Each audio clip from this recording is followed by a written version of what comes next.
Welcome to Beyond the Matrix with Rod Bryant and Jerry Gordon, here on Israel News Talk Radio. Unplug, strap yourself in, because you are about to move beyond the Matrix.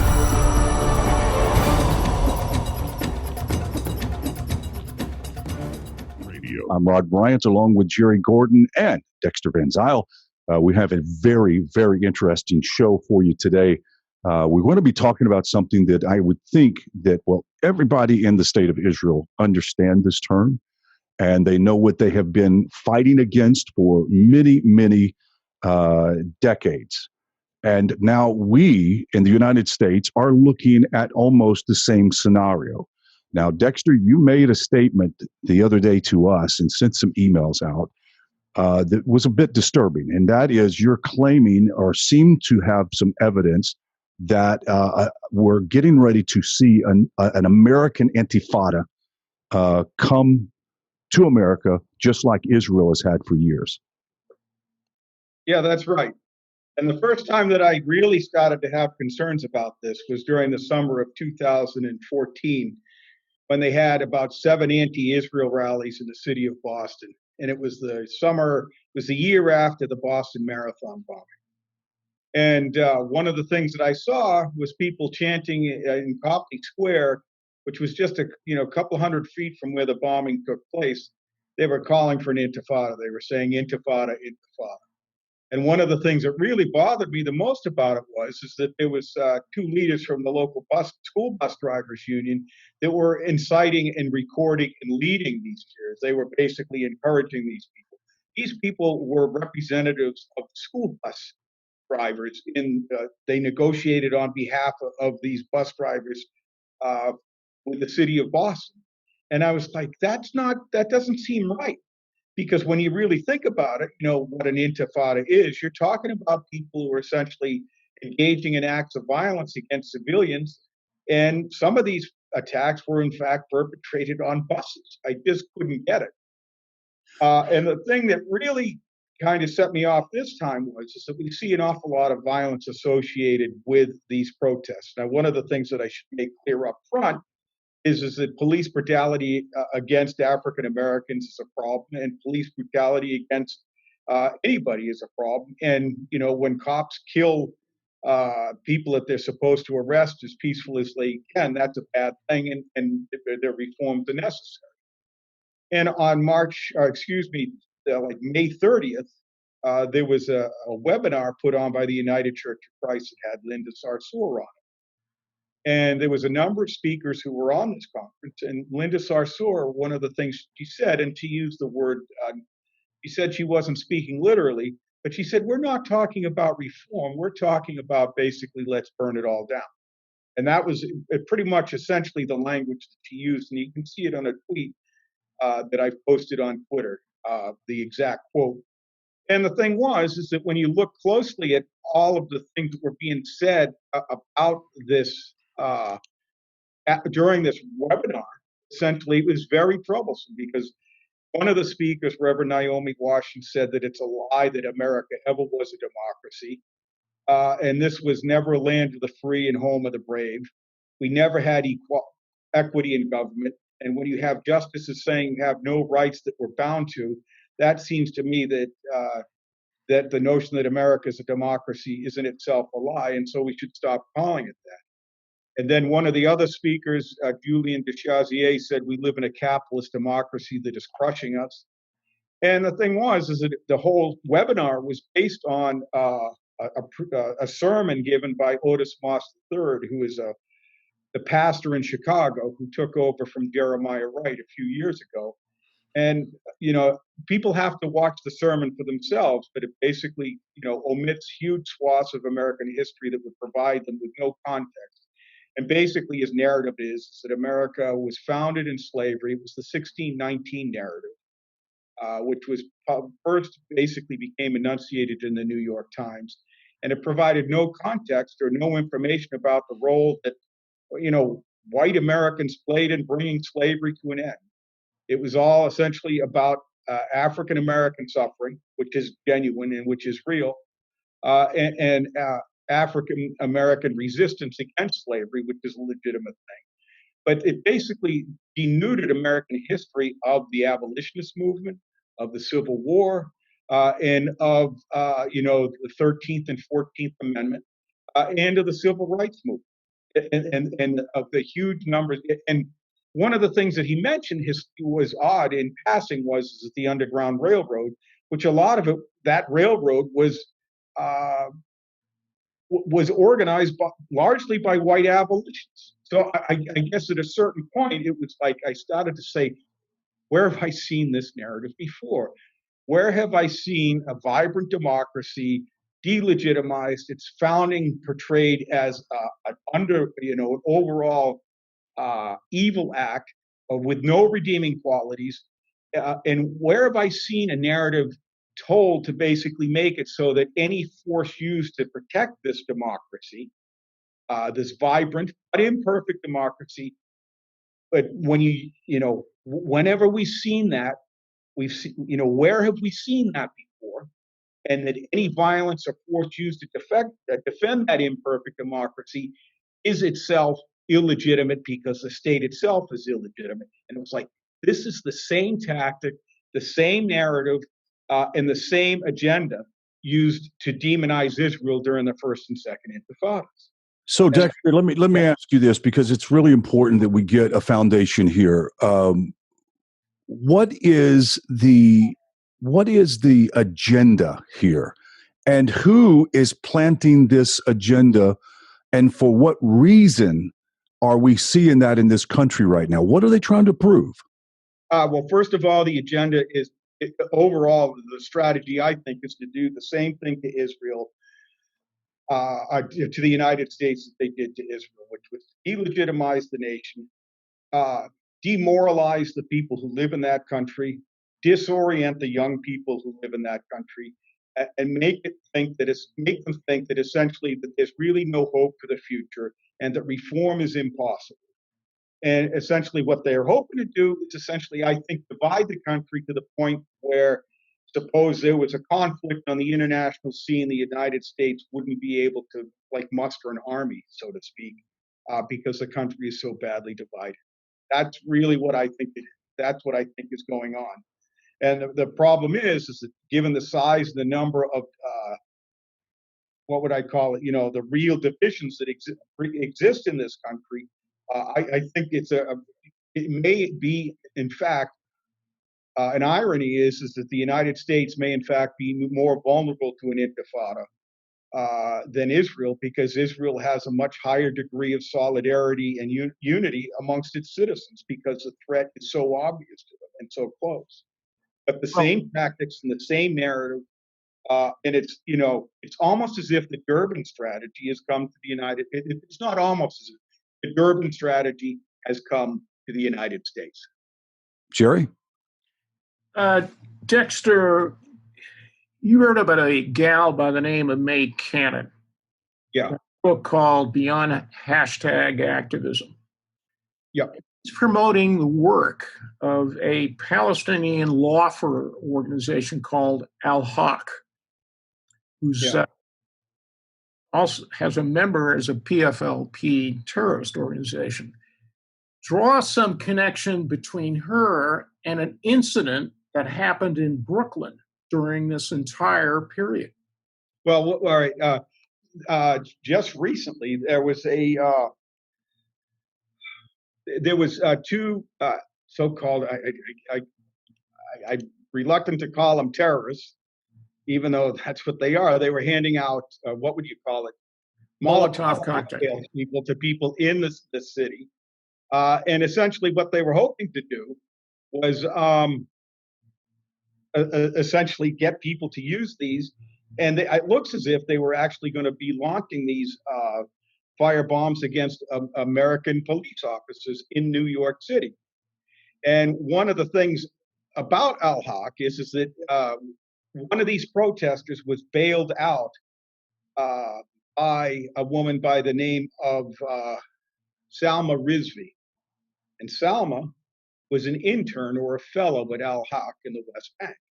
Al-Haq is this. And one of the things that she did was that she described the defendant that she was bailing out as one of her best friends. Okay? And the thing is, I want to make it absolutely clear that the defendant is entirely entitled to a fair trial. And if the judge thinks they should get bail, well, okay, then I guess they get bail. I have a tough time believing that if I was handing out Molotov cocktails, that they would let me out on bail. I just have a question about that. But apparently, it's a different city. I'm from Boston, and But then again, I know things about the city of Boston to know that maybe I would. I don't know. But the thing is that these are the type of people, and Al-Haq is basically using the same strategy as, say, as another organization here in the United States, Palestine Legal or Palestinian Legal. But essentially what they do is that they deploy legal arguments on behalf of a political movement that by its own definition would deprive non-Muslim Arabs of rights. Okay, because if you look at I think it's the 4th article of the Palestinian National Constitution, they essentially say that Sharia law is the source of legislation for the future Palestinian state. So essentially what they're doing is that they're here in the United States. They're using a legal system based on the notion of equal rights before the law. Okay? And they're arguing in favor of a political movement that would deprive people of those very rights. And at the same time, denies the Jewish people the right to self-determination. Dexter, we're going to have to cut this short. So let's come back to it after the break. We're going to pick it up right where we were talking. Guys, don't go away. You're listening to Beyond the Matrix here on Israel News Talk Radio. We'll see you right back after these messages. Stand by. Sorry for cutting you off like that. That's all right. That's all right. I go on too long, but no. It's I like the new setup. I should, I during the lockdown, I basically bought a microphone. No, it really looks good. It's great. Now, is that a microphone or is that a camera? Oh, the camera. I can't show you the camera, but it's like I've got one of those special, like expandable or boom type of things. Yeah. I saw it in the picture. It looks really good. Yeah. Dexter, you will be heartened to know that the 2 perpetrators of the Molotov cocktail episode in New York have been returned to jail. Oh, really? Good. Yes. All right, you should bring that up. I will. All right. Right out of the box. Stand by. Let me render this.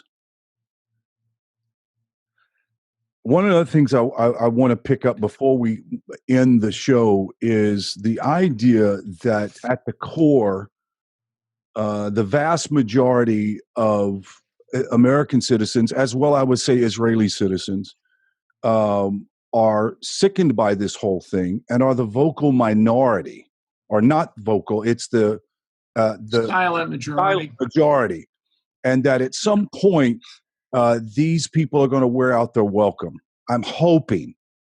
I don't know, but we'll see. The other is really the something that Sultan Kanish. You know who Sultan Kanish is? I've seen him. What? I have seen him on the internet. That's Daniel Greenfield. Okay. Had an interesting piece that was in the Jewish press yesterday that I looked at and read with some interest. It was called God is Dead. And it was all about the pogrom against religious institutions that was committed all across this country. Okay? You had the oldest Jewish house of worship in Richmond, Virginia, whose windows were virtually all taken out by rock throwers. What does that sound like? Mm-hmm. And then in Fairfax, the Fairfax section of LA, you guys may have seen it, you had Palestinian vandalism, essentially perpetrated against Orthodox congregations in the Fairfax section. You could see it. Right. And you had also attacks against, ironically, Black churches. Really? Yes. So the question is, this is more than just sectarian violence, folks. This is an attack essentially against the Judeo-Christian underpinnings, essentially, of what you were putting your finger on, Dexter. Basically wanting to dismantle the what do you call it, the core morality of who we are as a nation. Well, the core underpinnings of the Constitution. Absolutely. Got that? So I thought that Sultan Kanish's thing was pretty much on point about what was transpiring out there. Actually, I thought a Sultan Kanish was a Polish food. No, that's his nickname. Okay, so we're gonna go, Dexter. Where do you want to go next? What do we want to add into this one here? I guess I'm just trying to, I don't know. Let's look at the tweet storm, that thing that I sent out, and see what the next. Well, I think the next thing is that this is an attack on the middle class. Okay. And if you look at all of the institutions that they have hijacked, essentially, are the same institutions that the middle class needs to reproduce itself and to function properly. Okay, so here we go in 3, 2, and 1. Welcome back to Beyond the Matrix, here on Israel News Talk Radio. And we are back. Thank you for sticking around during the break. I'm Rod Bryant. I just want to remind you guys that you can watch this on YouTube. If you go to YouTube itself and type in at the top search engine Netiv, Netiv.net, and you'll be able to pull us up and watch the show on video. That is Netiv.net. Jerry, why don't we go and get back into the line of questionings? There are several agenda items that we need to expose. And one of them, and when I asked earlier, what's the agenda? What are they trying to prove? What are they trying to achieve in their wrecking of a society? And Dexter, you had answered that fairly well, but would you like to add to that? Well, I think essentially the primary targets that these people have are the institutions that the middle class of the United States relies on to pass on its knowledge, its worldview, and values to their children. And we're talking about the churches, the colleges, and the mass media, and the university. And, the liberal Protestant church that I grew up in, the United Church of Christ, was a great engine for the middle class. And American Protestantism and Catholicism and church going is an engine for the middle class, as have been essentially the land grant universities throughout the United States. And those were the first set of institutions that they essentially were able to kind of undermine with this anti-Israel Palestinianism.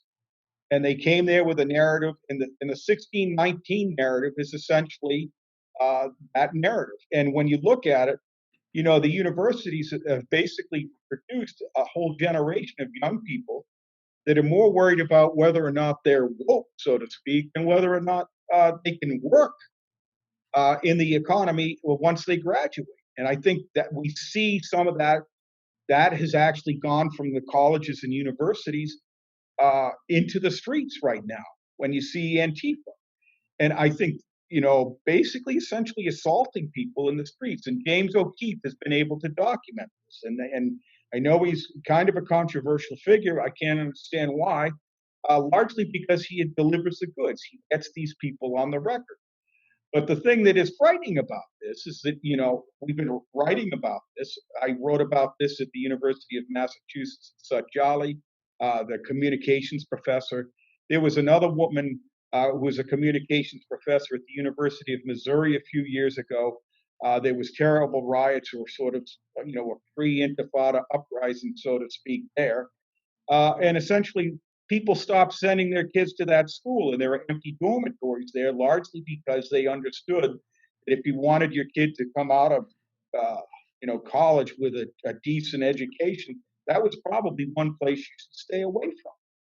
And so essentially, these are all been the institutions that we've relied on. And when the editor Bennett just retired or resigned yesterday for promoting the op-ed from Senator Cotton in the New York Times, or publishing it, this is a newspaper. It published op-eds from, I think, people from like Iran and Hamas. But remember, the U.S. Congress can't make a pretty, reasonable. Well, people may argue about whether or not it's reasonable, but can't say, look, we need to, stop the riots that are taking place in our cities. That's exactly the type of effect that we saw in Israel. Okay, now it may have actually had the unintended effect, in Israel. But in the United States, there's a lot of people who will actually buy into that narrative and promote a certain division. But when you look at it, I think the land grant institutions and universities throughout the state, there's some level of accountability for them, because they were founded with the purpose of essentially promoting the health of the American Republic. But then when you look at some of the smaller schools, the smaller liberal arts schools like Oberlin, where a bunch of their students essentially protested outside a local business after one of their students was arrested for trying to shoplift from the store, and they won, and the store won a huge settlement against it. That reveals just the level of rot in our higher institutions, our institutions of higher education. And, with the crisis that is hit as a result of the COVID-19 lockdown, I think a lot of people are really asking themselves whether or not they want to send their children off to these schools if this is the impact that it's going to have. If you want to see the ideological impact that has taken place as a result of, for lack of these universities serving as a home base for the Intifada in the United States, take a look at Antifa, and also then take a look at the fact that a bunch of younger staffers were able to get an editor fired for the New York Times for doing his job. That's really the problem. And I think most parents are going to say, look, this is not how you build a future for yourself or for your country. And Israel's been able to kind of keep this stuff at bay, but the United States, to a large extent, it's an open question. But that's, I think, the real issue. Jerry? Yeah.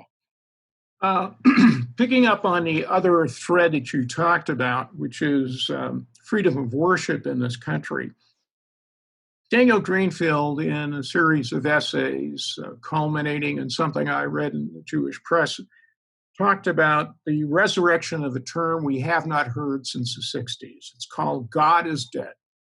And he took it in the context of attacks, physical attacks, very much like pogroms against synagogues, churches, and not only churches, but also essentially Black churches in a number of instances throughout the United States, in places like Richmond, Virginia, essentially in the Fairfax section of Los Angeles, relatively large Orthodox section of LA, all festooned with Palestinian propaganda.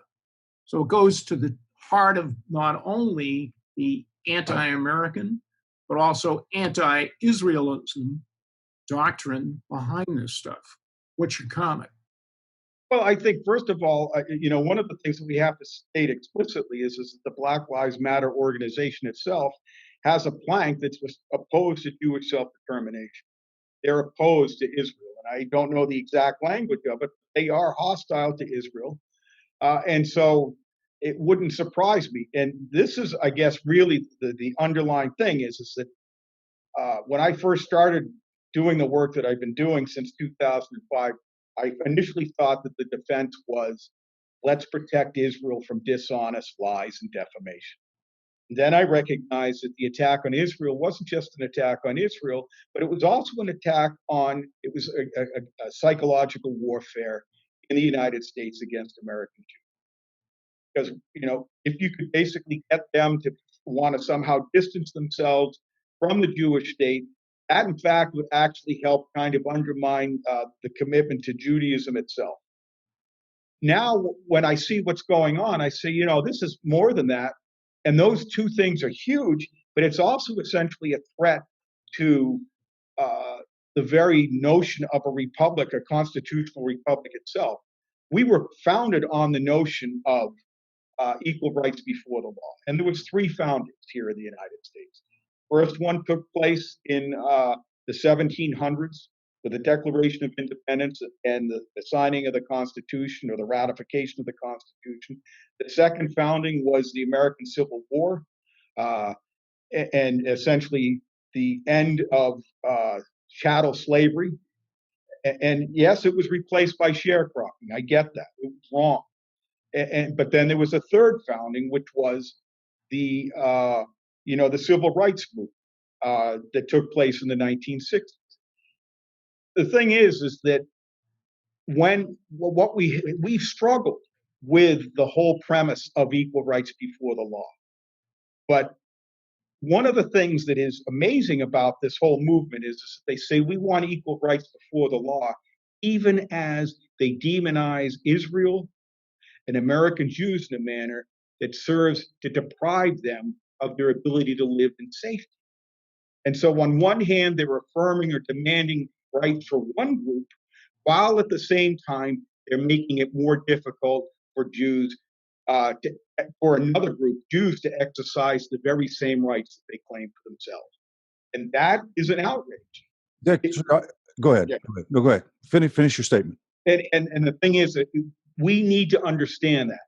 So I started out defending Israel, and I started out worrying about Jews in the United States, and now I'm starting out worrying about the very foundation of the republic itself. Let me ask you, in your analysis, and we mentioned this, I think, in the pre-show discussion, that there was a documentary this weekend about fascism in the United States in the 30s, to include Germany and Italy, et cetera, et cetera.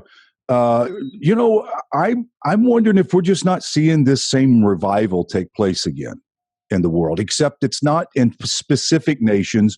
It's all over the place. I mean, look in England yesterday, in the UK, they were tearing down statues and defacing the statue of Churchill and claiming all kinds of things. Is this not just the same thing? We're getting ready to go to a break, so I want you to hold on to that for a second. And then I want to issue a challenge to those people who are good, pious people of the world, the nations, Jews and non-Jews alike, to how we can stand up and really take a stand against this. And it's really about a war of information and a war of ideas, and also for those people that are pure and righteous, not afraid to stand up and be criticized for standing up for what is right. So guys, don't go away. We have a great show with you. We have Dexter Van Zyles and myself and Jerry Gordon. So we'll be right back after these messages. Okay, stand by.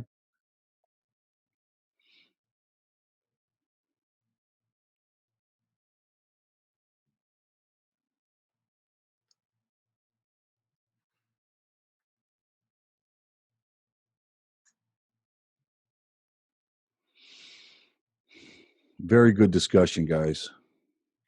We try. I'm going to tell you what, this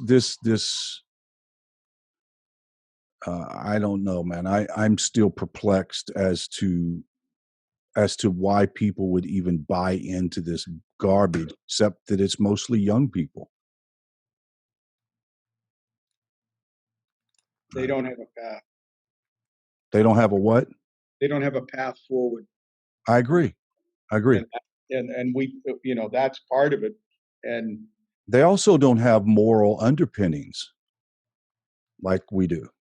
News Talk Radio. And we are back. Thank you for sticking around. Hold on one second.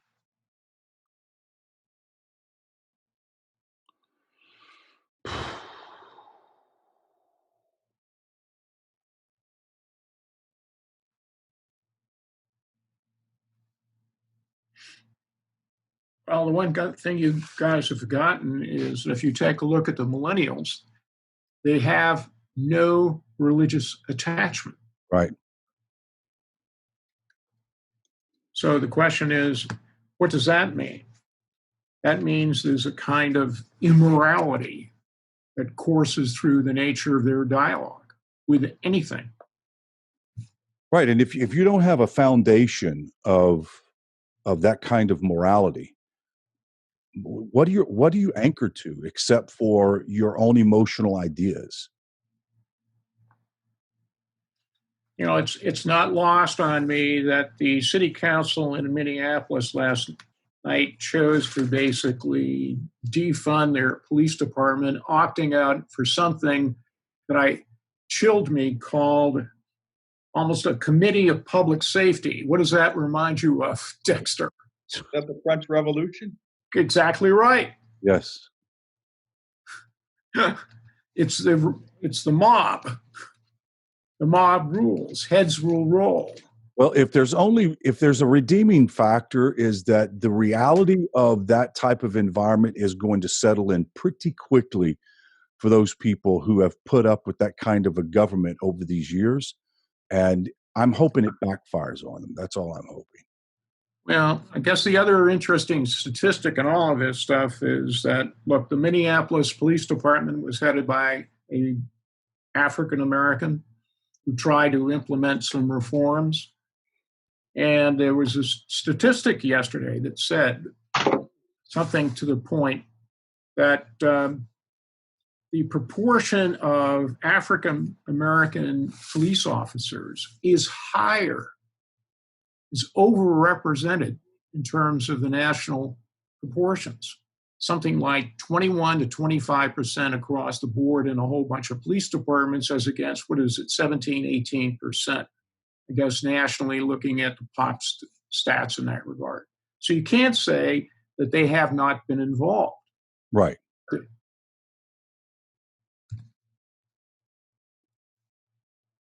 Okay, here we go, guys. In 3, 2, and 1. Beyond the Matrix, here on Israel News Talk Radio. We're back, and right before the break, I had asked Dexter if he thought that this was just another revival of the fascist movement that took place in Italy and in Germany.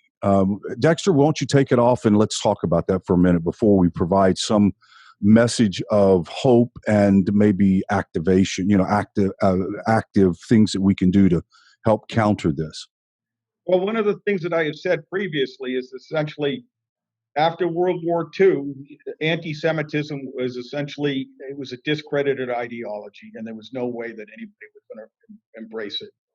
And people understood essentially that as imperfect as the United States was and the West was, that there were threats to it that were much worse. They understood that communism and fascism were much, much worse than the imperfect democracies that defeated them in World War II. Okay, the United States that defeated Hitler and Japan was not a perfect nation, and we're still not. But it was a darn sight better than what those countries that we defeated were doing, and we stood up to the communists in the Soviet Union and China. And so things could always get worse, and people knew what worse looked like. And the problem is that now we have a large number of young people that don't know really what worse can look like. And the problem is that we have people who are very good at promoting and raising legitimate public policy concerns in such a way that is only meant to divide and promote dissension and more division. And that's the real issue, is that when people start talking about the abolition of police departments and defunding the police departments, essentially that's the equivalent of saying, well, we need to go to a one-state solution. That's the equivalent of saying, we need to tear down the security barrier. We need to tear down the wall. And so essentially what they're not talking about reform. They're talking about essentially a revolution that would essentially undermine the ability of the American Republic to function.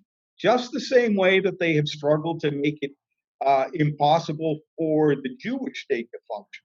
All of the same strategies have their analogs on both sides of this issue, and that's a very, very troubling thing. And one of the things that we talked about during the break was kind of a decline in religious belief. I just wrote a book chapter for a book in opposition to anti-Semitism in the evangelical community. And my opening sentence of my chapter is, it's pretty weird for a Roman Catholic from Boston to tell evangelical Protestants to go to seminary and become pastors and figure out a way to bring the church to a whole bunch of unchurched young men in the United States. But either we have a great awakening in the United States or we're going to have a disaster. And I think that, and that's really what I think we're struggling with right now, is we need to have a great awakening. And I think if that starts to happen, and people are going to kind of criticize me, great awakenings are a great engine for middle class bourgeois behavior, And when I went to college, it was, you never wanted to be considered so like a bourgeois guy. But the thing is that those bourgeois values that I sneered at, have been the type of values that have kept my family out of poverty. And if there's injustices in the American economy, that doesn't mean that you can undermine those values. You just can't, because there was a growing black middle class in our cities. Unemployment was at record lows, and essentially now what we've seen essentially a destruction of thousands of small businesses, and at this point, that's going to keep a lot of people out of the middle class for a long time unless we figure something out quickly. And I guess that prompted me to think, well, what was going on with these intifadas in Israel? And the goal of the intifadas in Israel was to undermine the class, the confidence of middle class Jews in Israel, that they were going to be able to have a stable and productive and peaceful and purposeful life, as long as they stayed in Israel. And fortunately, they defeated both of those intifadas. And, and that's really what they did. They defeated the intifadas. They did what they had to do. And then they started talking about Israel as a startup nation. And, so the United States is going to have to look closely at what do we have to do to defeat this intifada. And I think, thankfully, the Jewish state is going to provide a lot of examples. And that's going to be the irony for a lot of people, because people have set up Israel as if it's the monster in the region, when in fact, if you were somebody up in heaven, you didn't know whether or not you were going to be born a Muslim or a Jew or man or woman or gay or straight, and they said, which country do you want to go to? Which country do you want to be in? Any reasonable person would say, send me to Israel. Don't let me go anywhere else. And the thing is, though, is that when you look at the human rights community and the peace and justice community, they reverse it. They make it look like Israel's the worst country in the region. And now they're trying to do the same thing to the United States. And it's an outrage. It's simply an outrage. And we can't let them get away with it. I'm just trying to figure out why, in such a highly technical era where information flows free like an ocean, can people be so ignorant of facts? It seems that they make these statements, these broad brush statements, for example, about Israel, and that they're an apartheid state and they oppress homosexuals. You just go name thing, and the facts are the absolute diametrically opposite of what is being said. What is it about this movement that's going on that doesn't see the facts at all, doesn't even consider them for a moment? All right. Well, I'm going to hold up a book that I think people should get. It's called Taboo, 10 Facts You Can't Talk About, written by Wilfred Riley, who I think he's a professor at a school in Kentucky State University. He's an African-American. And he says is that a whole bunch of issues, social issues in the United States, have been rendered taboo. You can't talk about a number of issues because you'll come across as a racist. And if you go and say, look, I worry about the deaths of African Americans at the hands of the police, but there are huge numbers of African Americans who've been murdered by other African Americans, and that's a huge problem too. Well, then you're a racist. The same thing happened in Israel. Certain issues related to the Palestinians were rendered taboo. You couldn't talk about it. For example, you couldn't talk about the incitement. If you tried to get mass media to talk about the incitement and the anti-Semitism that was rife in the Palestinian Authority, Hamas, they would kind of say, yeah, we know, but they don't even want to talk about it in Hamas. When you tried to get them to talk about Hamas's charter, saying, look, they want to destroy Israel, when you wanted to talk about the Islamic roots of Palestinian hostility towards Jews, that was taboo because you couldn't say anything bad about Islam. These were the very same people who said, oh, well, we need to reform Christianity. And one of the things that we need to do is to reform how we speak about the Jewish people. Okay, fine. The issue of supersessionism in Islam is as profound, if not more profound. I mean, you can argue it, but it's a huge issue. Hostility towards Jews is embedded in the scriptures of Islam. But the thing is that nobody wanted to talk about it because essentially they were viewed through the Orientalist lens of they were always the victims of Western colonialism and oppression. When in fact, when you look at the history of the Middle East, the Sunni Arab community was a colonialist invader. They engaged in imperialism just like every other people group in the world. I don't want to single them out, but let's get real about it. And if you look at the current state of Iran, and this is Iran itself is in many respects an empire. It's a Persian empire. Shiism is the dominant religion, but there are a whole bunch of other people groups within Iran that are badly oppressed by the Persian majority. And the thing is that the people who come from Iran to speak, in the Iranian Studies Department or the Middle East Studies Department, most of them are Persians. And the thing is that so there's a whole number of issues that they don't want to talk about. The Islamic violence against Christians, taboo.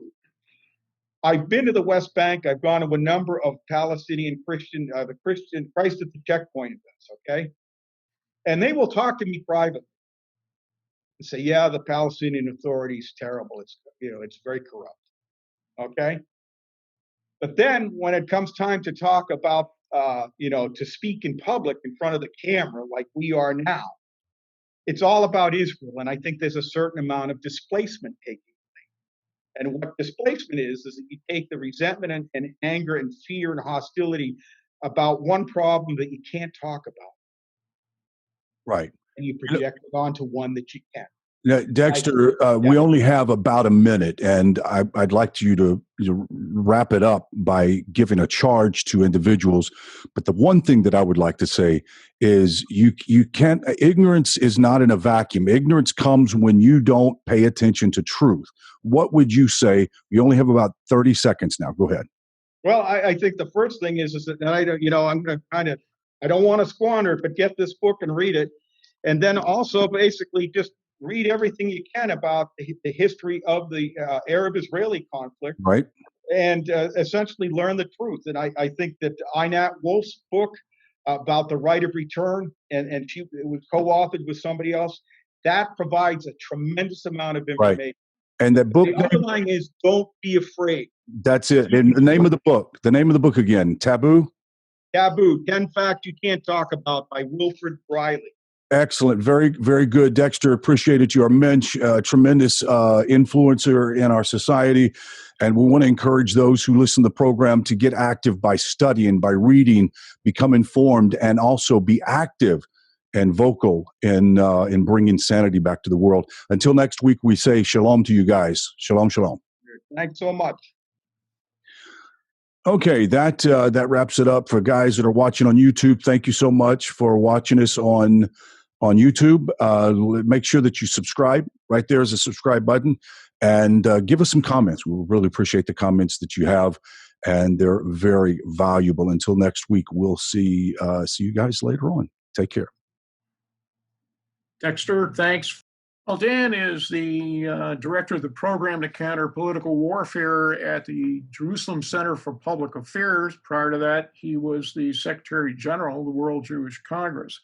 He's most associated with efforts by the JCPA and others to normalize relationships between Israelis, Palestinians, Israeli Arabs, and frankly, in the wider context, dealing most importantly with the appropriate backing of the Trump peace plan, which we now see getting support from the Saudis, the Emirates, and ironically, behind the scenes, the Jordanians and the Egyptians. They don't want to deal with the Palestinians anymore. They're fed up with them, and we're going to find out also that many of the Arabs living in the Israeli area, they don't want to be under Palestinian control. It's a really important thing. So what we're going to focus on is the fact that the Trump administration, along with Netanyahu, has served a ball of truth over the net to the Palestinian Authority, and they've been served. It's their time to answer whether they're going to do it. Now, we know that Abbas has already wholesale rejected the whole thing, but he's done that, 9 or 10 times? 10 times. This is the 10th. 10 times. That's right. So this is the 10th time that they've been served over a deal. As a matter of fact, they have given them the kitchen sink, and they're still refusing it. And I really do believe that this could be an opportunity for things to get turned around if the Arabs living in these areas, in the Jewish areas, could actually bow up and sort of overtake their government in some way.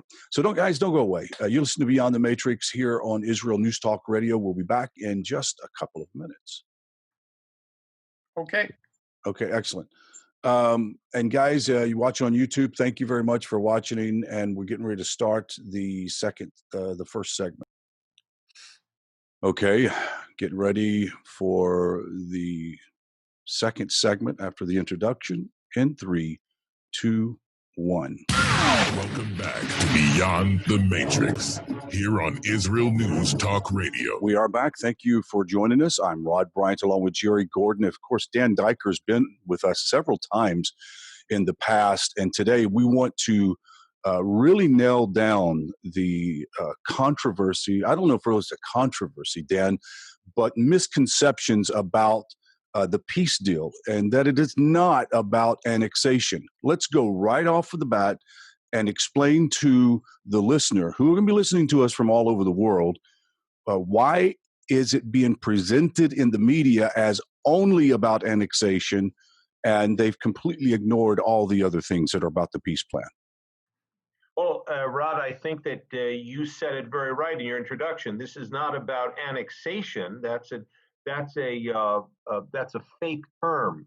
It's about a peace deal. It's the first time in many years, if since the very beginning in 1993, the month was September. Bill Clinton was the president of the United States at that time, and the United States started sanctioning what was known as the Oslo Accords. 1993 was the first of them. 1995 was the second of them. But what the United States had not done since then is to really do its security homework in order to help Israel make the type of security-based concessions that would actually lead to a viable Palestinian sovereign entity, but also a viable Israel. And that's ultimately why all of these past 9 attempts have ultimately failed, because the Palestinians, represented by the PLO, the Palestine Liberation Organization, and their service room called the Palestinian Authority, were unprepared to recognize Israel's ironclad security requirements to survive in this Middle East, which since 1993 has devolved and actually almost self-destructed in terms of a stable state system, as we've seen from 2011. So the international media has helped everybody get this wrong. They're all focusing on annexation. It's not about annexation. Israel, with the United States support, has declared an intention to possibly and maybe probably apply Israeli civilian law to Israeli Jewish communities east of the 1967 lines. That is not an abrogation of international law. That's merely a stage in the application of civilian law as opposed to military law. We had military law until now, Rod and Jerry, and now we want to move to normalization of life in Judea, Samaria, the West Bank, for Israelis and most probably for Palestinians in those areas. And that is why we're talking about the application of Israeli law. It's not sovereignty yet. It is not annexation, because annexation refers to land that is not yours. And this is not the case in Judea and Samaria. Sometime during this interview, I would like to ask, how is this going to impact the Palestinians that live, the Arabs that live in Judea and Samaria? Wouldn't this be a financial boost and security boost for themselves? Rod, Jerry, let's be very clear about what we're talking about here. We're talking about the possibility of applying Israeli civilian law to the Jordan Rift Valley, to Jewish communities throughout Area C of the West Bank, in Jewish communities, and in addition to the whole of the Jordan Rift Valley. Now, there are some 5,500 Israelis there, and very, very few Arab residents of those areas. And the Arab residents of those areas have all, if you look at their average GDP per capita, it's much, much higher than the same for Palestinians living under the Palestinian Authority or Arabs living anywhere else in the Middle East. In terms of their political rights, that is still an open question, but there's definitely the option on the table and the principle being discussed that the few thousand Arabs living in the Jordan Valley, other than in the enclave of Jericho, which is under the Palestinian Authority, they would be accorded the rights that Israelis would be accorded under civilian law. All we're doing here is moving away from military administration and normalizing life under Israeli civilian law, which is completely consonant with international law. And remember, it's not sovereignty, it's not annexation, merely the application of civilian law in those areas. Dan, colleague Abu Khalid Tomei just published an article dealing with the problem about the PA rejecting those Oslo II agreements structured in 1995. Why don't you explain to our listeners what the significance was of Mahmoud Abbas's actions and why the Israeli government has been so complicit in allowing them? Well, Mahmoud Abbas on May the 19th declared in a cabinet meeting in Ramallah that he would cease all cooperation, including security cooperation with the state of Israel, and cut off, he had previously cut off all contacts at a senior level anyway with the United States administration. So his actions, as Khalid Abu Tuameh and I wrote in a brief called Mahmoud Abbas's Strategy of Selective Compliance, which your listeners can read at jcpa.org. It's on the homepage.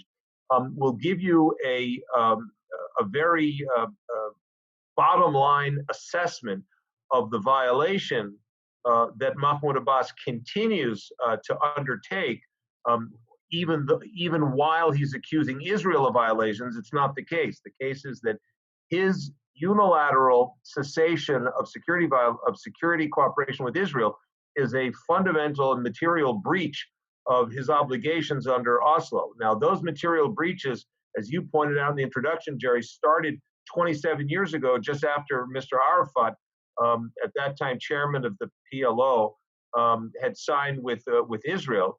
Mr. Arafat was known to be hiding the mastermind of the Ma'alot child massacre in his trunk on the way back to Gaza in the initial stages of the Oslo Accords. And those violations of political violence, of support for terror, funding terror, and incitement to terror have simply continued on and on as a strategy of the Palestinian leadership. And the strategy apparently continues to work, because as Rod and I were talking about just a few minutes ago, when Mahmoud Abbas says, "Wolf, we're going to stop all of our critical security cooperation with Israel," the entire international community says, "What did Israel do wrong in order to cause this fundamental Palestinian violation of Oslo?" Now, Israel has made mistakes in not calling out its peace partner over the last almost 3 decades, and Israel's now paying the price for that because people have gotten used to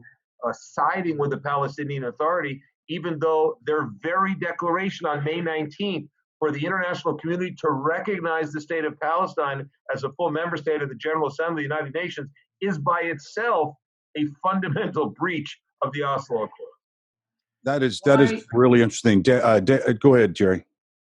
Dan, why are the leaders of the settler councils in Judea, Samaria, and the Jordan Valley opposing the Trump peace plan? Well, Jerry, there is an ongoing debate within the communities and the leaderships of the communities east of the 1967 lines that some, in a derogatory way, call the settlers. The settlers has almost come to be known as the N-word for white racists regarding African American people. I mean, it's that denigrative of who these fine people are. I happen to be a settler myself, being just outside Jerusalem in Efrat. And I guess they call me a deplorable, but I'm a proud deplorable. And what has happened is there is a debate among the settler community. I would say the more moderate diplomatic view, to which I subscribe, by the way, is that the U.S. peace plan is an important staged diplomatic process for Israel to enter into, because it recognizes Israel's historic and legal rights in Judea and Samaria. The other side of the debate, which is led by the Samaria local council leader, Yossi Dagan, who's a great man and he's been a very good leader. I disagree with him in his black and white assessment of the U.S. plan and his opposition to the plan, in which he believes that the plan will lead to the destruction of Israel because it will give the PLO and the Hamas and other terror or terror supporting organizations a deep, sovereign foothold in the heart of Israel. I believe that for those people who have read the 181-page U.S. vision for peace, the Palestinians will have to demilitarize. That includes demilitarizing and disarming the Hamas and the Palestinian Islamic Jihad in Gaza. That means that they will have to allow Israel to have a security footprint in the upcoming Palestinian state. They'll have to stop funding terror, inciting to terror. There are so many prerequisites that the Palestinians will have to adhere to that it seems like there'll be very little chance that they will step up to the plate and agree. When we come back, Dan, I want to pick up this sort of main line of thinking. A lot of people don't realize that the issue is very sensitive for the people that live there. It's also very sensitive for the Arabs that live there, because I'm not sure that they want to be under under Palestinian control. It's something we can pick up in a little bit. Guys, don't go away. We're going to a break. You're listening to Beyond the Matrix here on Israel News Talk Radio. Just want to remind you, you can watch us on YouTube at Nativ, N-E-T-I-V online, and watch the whole show, even the behind-the-scenes stuff. So don't go away. We'll be back right after these messages. Beautiful, beautiful, beautiful. after we come back, Rod, you can ask the following question, and I'd like to segue into Dan's efforts with his mayor in Efrat to present a more nuanced view, so to speak, of normalization looks like in their vicinity. Is that okay, Dan? Sure. Okay, I was going to ask you, but you first. Gary. By the way, we have a lot of good intelligence by our journalistic people, especially on Israel Hayom, who published a great story on the front page about 3-4 days ago, in which they reported that senior members of the royal family in Saudi Arabia, in the Gulf states, and as well as the Egyptian Jordanian governments are silently giving the green light to the Americans on this plan, because they do not, and I quote, place their stock and their future in the Palestinian charges. They have much bigger fish to fry, like the Iranian regime, and they need Israel's cooperation in order to do that. Now, this is a behind the scenes thing, not a published thing that It's published. Oh, wow. It's published. I've read it. Wow. So those are a trio of questions that we want to pose. I think the first one is yours, Rod. I'll pose the one about the Israel Hayom article, and the third one will be about what he's doing in his locality in Efrat with his podcast with his mayor, because I thought that was pretty illustrative of what the situation was on the ground.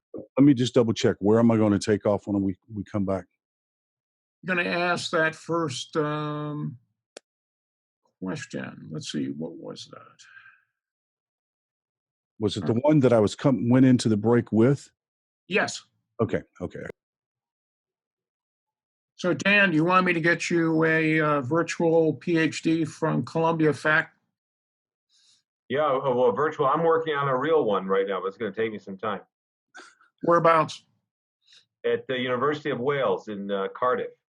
Oh, wow, fantastic! I'm actually doing my topic is the diplomatic and political strategy of the Palestinian national movement from '64 to the present. Oh, really? It's going to be good. Okay, guys, here we go. Stand by. In 3, 2, and 1. Welcome back to Beyond the Matrix, here on Israel News Talk Radio. Just a quick reminder to those who have not availed themselves, you can watch the Beyond the Matrix show on YouTube. Actually, you get to see what goes on in the breaks and the behind the scenes, so don't want to miss this. Go to Netiv, N-E-T-I-V, online, and you can watch us there on the internet. Before we went to the break, Dan, I just mentioned that most people don't understand that this affects also not only the Jewish people that are living in those regions. I notice I didn't say settlers, but also it has a very positive effect, I would think, on the Arabs, because those who are living in that region would not want to be under PA rule, correct? Yes, that's a correct observation. In fact, at the end of the issue brief that Khaled Abu Tuame and I, a friend, a colleague, and a very prominent Israeli Arab analyst for the Jerusalem Post, we wrote in this brief that according to the latest Palestinian polls, more than 60% of the Palestinian public is dissatisfied with Mahmoud Abbas's rule, which has gone on.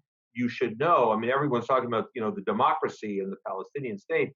He is now he was elected in 2005. Today is 2020. So that would be what the 15 year, 5-year of a 4-year term. And he doesn't want to have elections because he's concerned that the Hamas will win, not only in Gaza but in the West Bank. So the public is calling, more than 60% are calling for his removal and for elections and a replacement.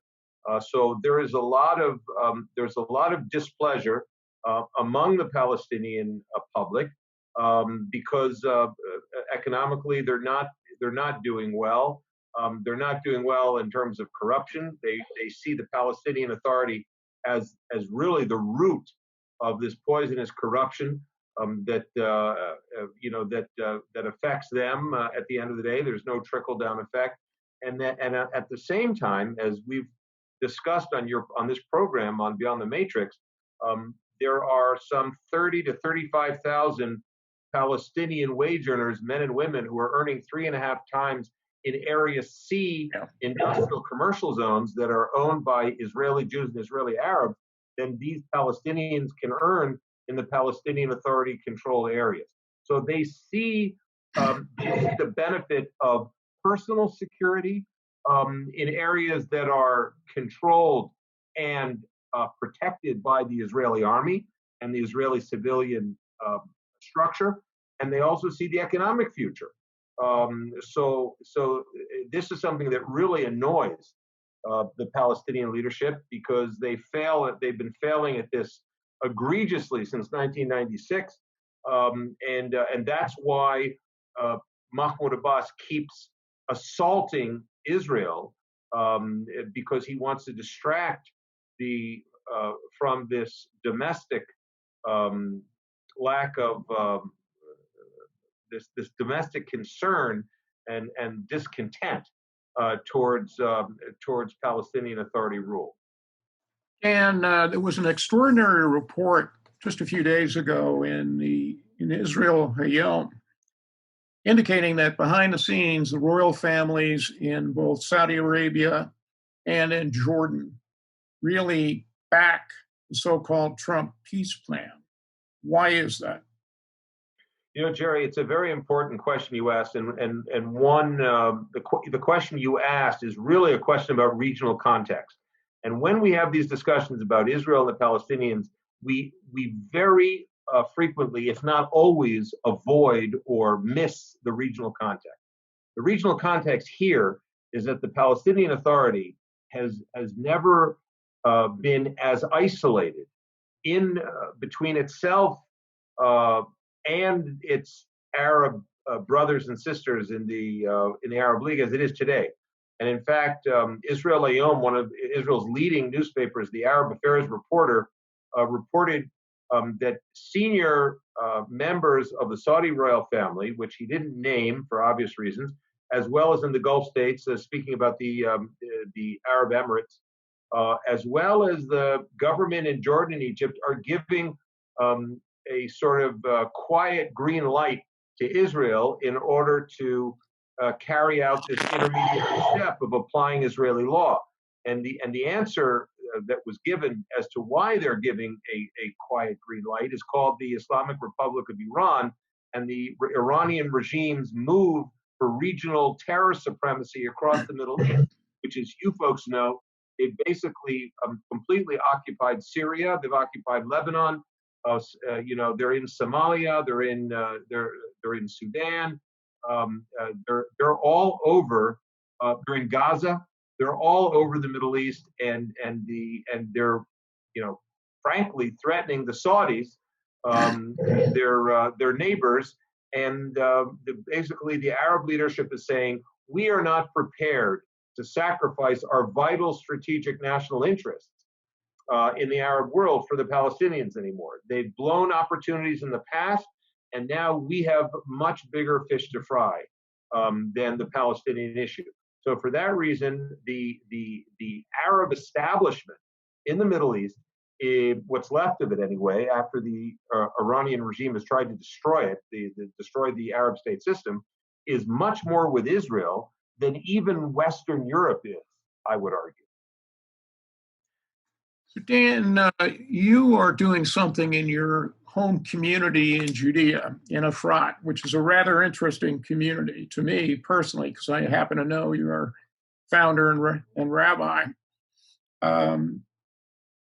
Why are you undertaking this podcast with your mayor?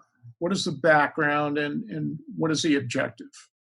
So in Efrat, our founding rabbi and our current chief rabbi since 1983 has been Rabbi Shlomo Riskin, originally of New York, and he's been the chief rabbi now for, 37 years. And our mayor is the very talented Oded Ravivi, who's going into his 13th year as mayor. And Mayor Ravivi was educated in London, and he's an Israeli, and then did his law degree here in Israel. But he has a very global view, and he has a nuanced view of diplomacy, international affairs. He was the former foreign envoy for the communities of Judea and Samaria. And he actually came to a fundamental disagreement with some of the leaders in the settlement movement surrounding the U.S. plan. And he and I just did a podcast, which I sent to you folks just recently. And we're actually going to be doing a monthly podcast because I think that certainly in Israel, most of the communities in Judea and Samaria are far more mainstream in the Israeli domestic context than people realize abroad.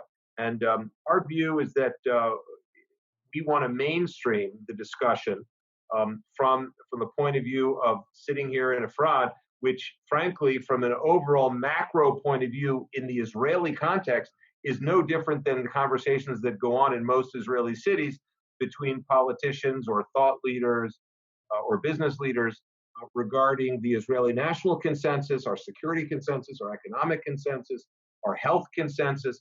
So we want to normalize and mainstream the discussion, but do it from here in Judea and Samaria in a way that we think will resound in a very reasonable and accepting way by audiences in the United States and in North America.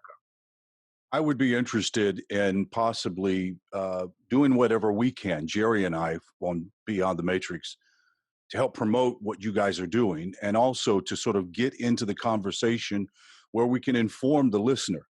The problem is most of the media informs them the way they want them to think, rather than to know what the facts are on the ground.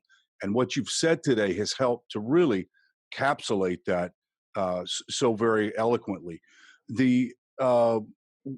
What is your overall goal when you talk to the mayor in your podcast? What is your overall goal to reach? Our overall goal is to embrace our friends and allies in the Christian community, in the Jewish community, even in the Muslim community, and people, as you point out so well, Rod, and you too, Jerry, that people don't have the facts. And we live in a world, especially in the West, in a world that used to be based on facts. I know when I went to Harvard College, and I got a good education, it was called a liberal arts education. And that meant that we had wonderful professors like the conservative Harvey Mansfield, the great political philosopher on the conservative side. And then we had Alan Brinkley, great, who was a mentor of mine. He was a far more liberal professor, but they were teaching us how to think. And today, unfortunately, in too many circles in North America, universities are teaching their students what to think. Yeah, it's become indoctrination, not education. It has, and I'm a big fan, as you are, of fact-based and evidence-based presentations and consideration and debate. And I'm open to both sides of the debate, but they have to be based, as you say, on facts. And that's what we try to bring on Beyond the Matrix, which is why I appreciate this platform, because in Beyond the Matrix, you may have certain political and diplomatic positions, but you always lay out the questions fairly and consider both sides of the issue. And that's where what we're doing in Efrat between Mayor Ravivi and myself is we want to bring fact-based analysis to the discussion. And when people, as I said earlier in this program, in this broadcast, when people think of settlers, they think of Jews with horns and these huge teeth coming out. Is that's what the Palestinian Authority tries to do? Wearing camel hair coats and the whole nine yards. Dan, we're going to have to go to a break, so I don't want anybody to go away. We have one last segment with you. Guys, I really appreciate you sticking around. Want to remind you, if you're watching it on YouTube, thank you so much. Subscribe right there on the subscribe button, and also leave us some comments. We really appreciate all of the great comments you guys make. You listen to Beyond the Matrix here on Israel News Talk Radio. We'll be right back after these very important messages. Okay, after the break, I think you might want to ask what is the U.S. peace plan as a challenge to the Palestinians, because it's a sea change in the American attitude, in the American government's attitude to the Palestinians. It puts them in the hot seat for the first time. Good. That's the question we'll ask coming out. Jerry, do you want to do that or what? Yeah, I'll do that. But I think going on further, Dan, do you want to deal with the Yamina block, or is that too arcane? I don't know. I mean, it might be too Put your mind domestic. to I'm sorry, can't hear you. Go ahead. I think it might be too much inside baseball. I don't think that people can All make right, the distinction. all right, that's out of it. Okay. So let's see. How unified is the unity government? That's a fair question. That's fair. Okay. Now, what was I going to ask him, Rod? I'm getting old. About why this is this a challenge to the Palestinians? Is this? Yeah. Okay. It's a sea change. It's a Sea sea change. change. American government's view of the Palestinian Authority. Not sea biscuit, but sea change. Right. Okay. Right, exactly. Okay. Stand by for a minute here.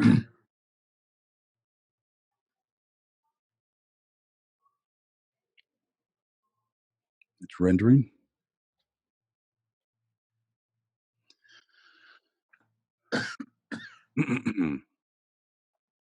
Also, Jerry. Yeah. Do me a favor when you cough.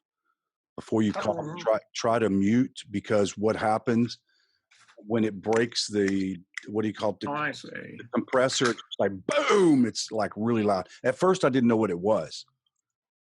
Couldn't figure out what it was. So, you know, maybe for the show, the title of the show, I mean, you can really make it sexy. Like, you know, has the United States put the Palestinians in the hot seat? Or, I mean, it's a real shift. Are the Palestinians in a hot seat? Yeah. I mean, you know, have the Palestinians, they've been called, you know, have they been outed, or they're put in the hot seat, or is it a moment? It's a moment of a moment of those guys. Denouement for the truth. It's a moment of truth for the Palestinian Authority. Right. Denouement for the Palestinians. Okay, here we go. In 3, 2, and 1. Welcome back to Beyond the Matrix, here on Israel News Talk Radio. We really appreciate you guys sticking around during the whole last segment as well. You're listening to Beyond the Matrix. We have Dan Diker with us, and Jerry Gordon, our producer. And Jerry, I'm going to bump it over to you so that you can ask the next question that we talked about during the break. Dan, why is this such a sea change in terms of the status of the Palestinians in this, quote, global commentary? Well, Jared, really is the U.S. Vision for Peace and its accompanying plan is a sea change in terms of the United States government putting the Palestinian leadership in the hot seat. They have, after so many years, nearly 30 years of saying no, no, and no, and continuing with incitement to violence and demanding that they have a state all the way up to the 1967 lines in English, when in Arabic they're talking about all of what they call mandatory Palestine from the Jordan River to the Mediterranean Sea. This American government has done its homework. They did it for 2 years on a listening tour with Special Envoy Greenblatt and Ambassador Friedman and Jared Kushner, who was overseeing it, reporting to the president. And what they realized is you can have a Palestinian state, but the Palestinians have got to step up to the plate and stop the deception.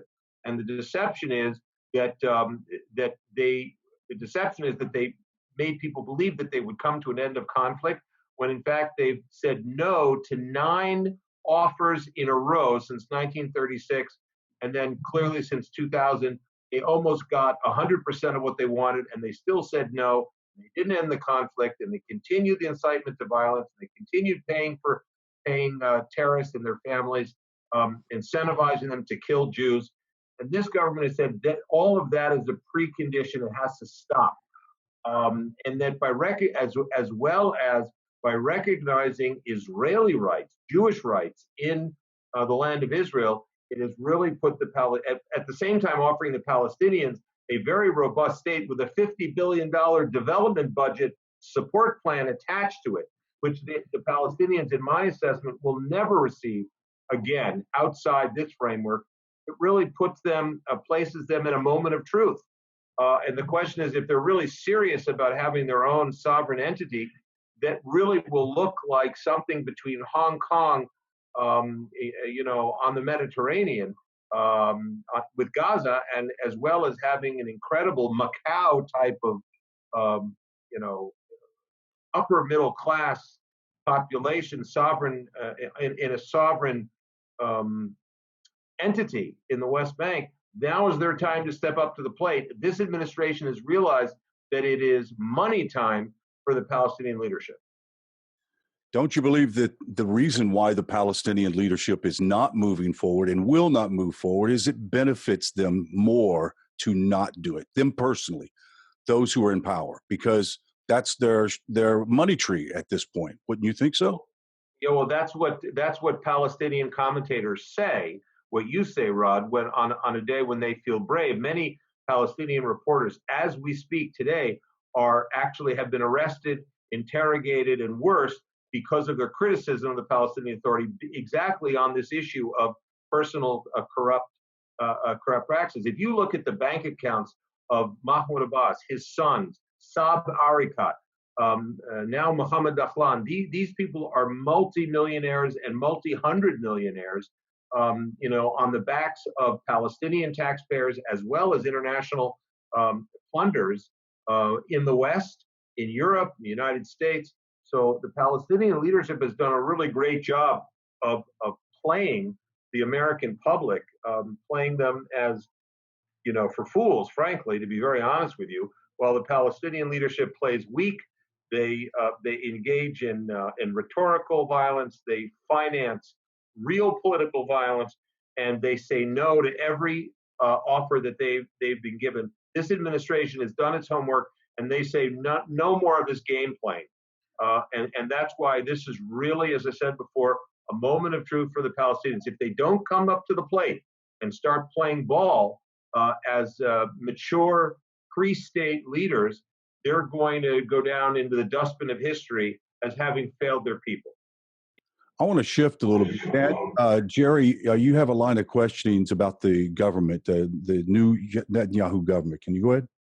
Well, but basically, Dan, how unified is this unity government at the moment?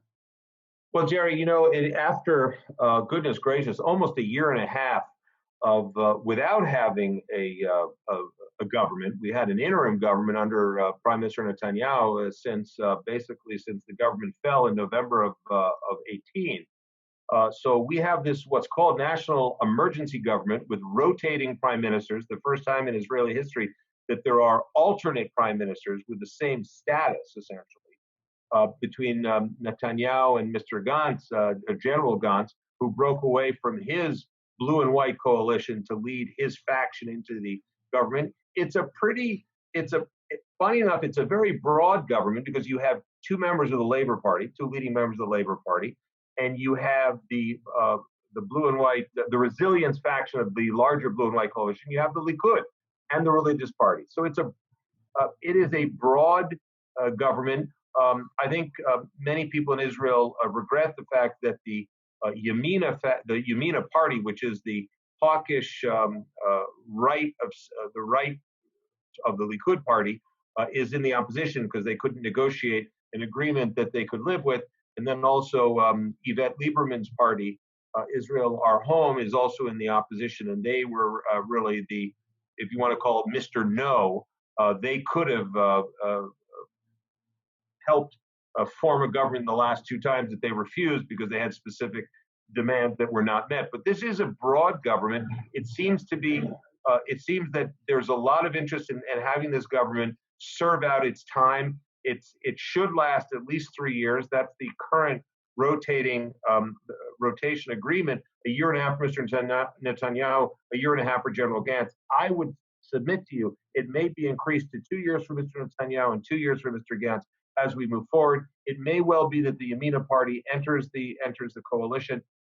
So this is right now a 73 mandate government, and it looks like there's a lot of interest after two failed elections and failures to form those coalitions, that people are very interested in making this work. There are 36 ministers and a number of deputy ministers.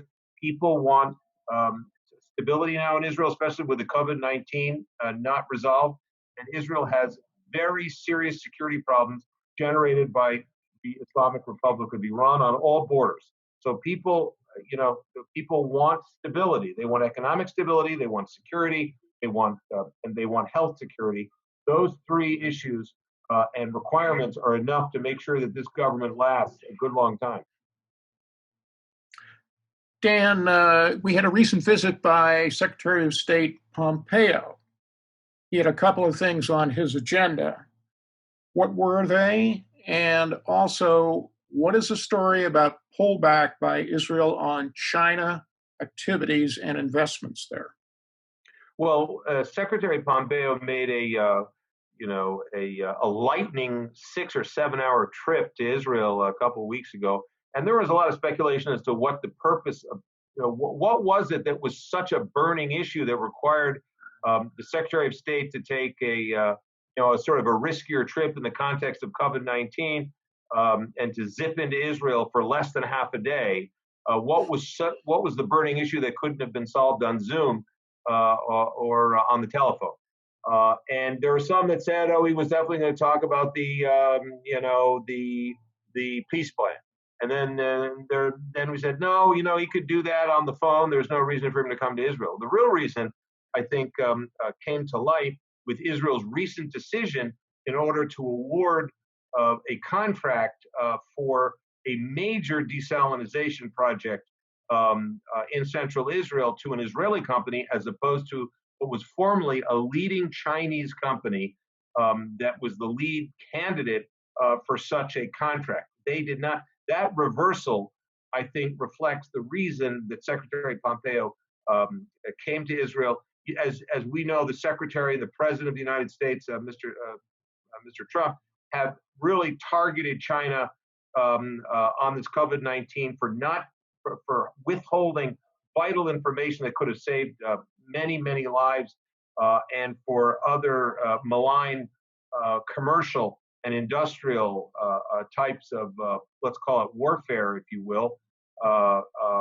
And the Americans have been very concerned of Israel is now in contract with the Chinese to operate our port at Haifa starting in 2021, as well as negotiating for the port in Ashdod, as well as the light rail contract in Jerusalem. So we've got a lot of contracts on the table with the Chinese government, with the Communist Party, that the United States government is very unhappy about at this juncture, especially after intelligence revelations regarding the Communist Party's malign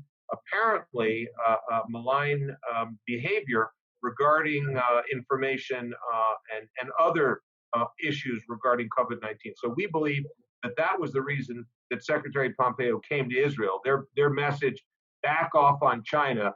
These are not, the Communist Party are on our bad list.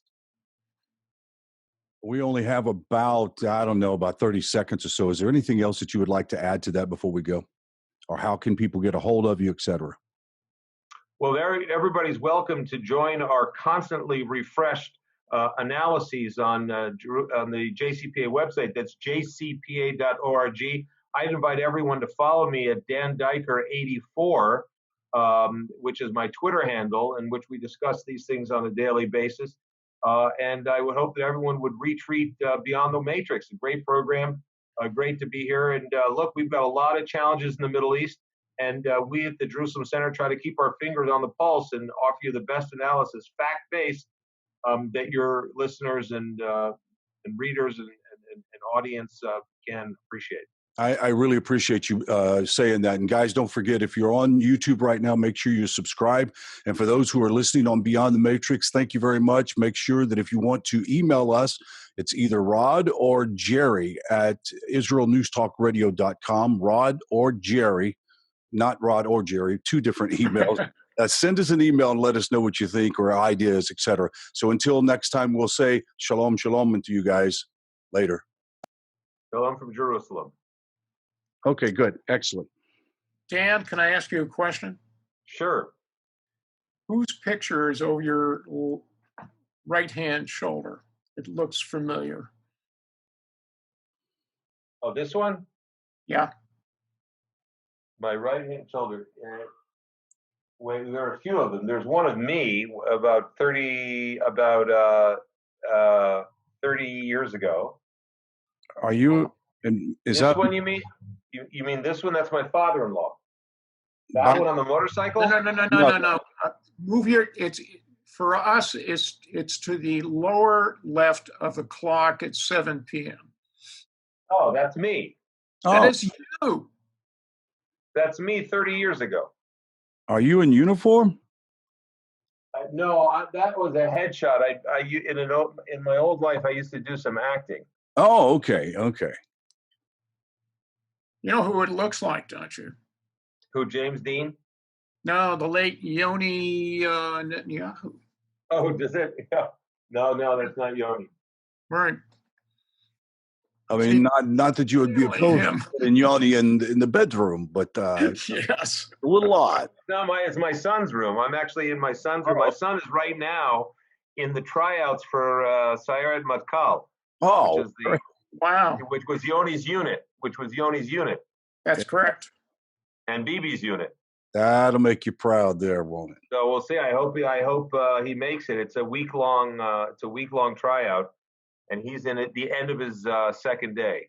Awesome. So we'll see what happens. It's tough. Not everybody that goes in there gets on. Comes out or gets in. Or gets in. That's right. Like my eldest son says, it's not about the fact that the guys going in are no good. Just about every guy that goes in and tries out, especially for where they're at, they're all good. They wouldn't have picked them to try out if not, right? But just some of them just don't. They don't match. No, you have to have a lot of it's mental. They do a lot of mental testing, interviewing. They want to know about your character. They want to know if you're a team player. They want to know what's important to you. There's a lot of psychological evaluation. Yeah, oh yeah. Realize that. Oh yeah. Oh yeah. Well, wish him the best. How old is he now?